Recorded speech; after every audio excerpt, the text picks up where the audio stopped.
আতাউর রহমান বিক্রমপুরী তিনি ছিলেন এই যে বাংলাদেশে যে সমস্ত অমুসলিমরা মুসলিম মেয়েদেরকে নিয়ে বিক্রি করে, পতিতালয় বিক্রি করে এবং যাদের সতীত্ব নষ্ট করে দেয়, তাদের বিরুদ্ধে কথা বলার জন্য একজন সব থেকে ভূমিকা বাংলাদেশে যিনি পালন করেছেন এই আতাউর রহমান বিক্রমপুরী, আজকে তাকেও পর্যন্ত গ্রেফতার করেছে। তাহলে বোঝা গেল এই বাংলাদেশেও আলেম ওলামারা এখনো পর্যন্ত নির্যাতিত আছে না নাই? এখনো নির্যাতিত আছে। আল্লাহ তাআলা গোটা পৃথিবীতে আলেম ওলামাদের ঐক্যবদ্ধ হয়ে একসাথে চলার তৌফিক দান করুক, বলে আল্লাহুম্মা আমিন। নতুবা আপনাদেরকে বলে রাখি প্রিয় ভাই, দীর্ঘ 17 বছর পরে এই জাতি এক সিংহের খাঁচা থেকে মুক্তি পেয়েছে। কিন্তু এই জাতির এখন জামাত বিএনপির ভিতরে যে সাপ আর বেদি সম্পর্ক দেখছি, দীর্ঘদিনের বন্ধুত্ব আপনাদের একসাথে তো দীর্ঘদিন চলেছেন, তখন দোষ ছিল না। এখন দেখছি একদল আর এক দলের বিরুদ্ধে সমানে বদনাম করছে।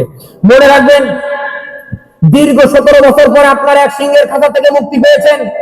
আজ যদি নিজেদের ভিতরে ঐক্যবদ্ধ না থাকে, আগামী 2-5 বছরের ভিতরে লিখে রাখেন আপনারা আবার ভাগের খাতায় বন্দী হবেন। কারণ এই দেশের চারিপাশ রয়েছে ইন্ডিয়া। ইন্ডিয়া চাইছে যে জামাত বিএনপি একটা বড় ধরনের ঝগড়া লাগাক, যেহেতু একটা বড় দল নেই, জালেম যারা তাদের কথা মতো চলেছে তারা এখন নেই, এখন এই দুই দলের দিয়া দুই দলের ভিতরে এমন ভাবে লাগাইয়া দিবে, যেহেতু এক পাশে বঙ্গোপসাগর আর 3 পাশে ইন্ডিয়া, এই দেশ ইন্ডিয়া এমনি তাদের অঙ্গরাজ্য মনে করে।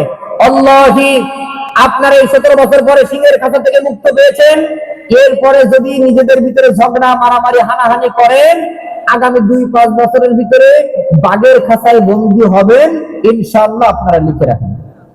এই জন্য সমস্ত ওলামারা ঐক্যবদ্ধ হতে হবে। এদেশের সমস্ত মুসলিম নাগরিক আমরা যারা আছি, আমরা সবাই ঐক্যবদ্ধ হব।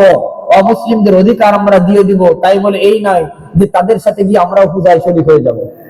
কথা কি বুঝতে পারছি?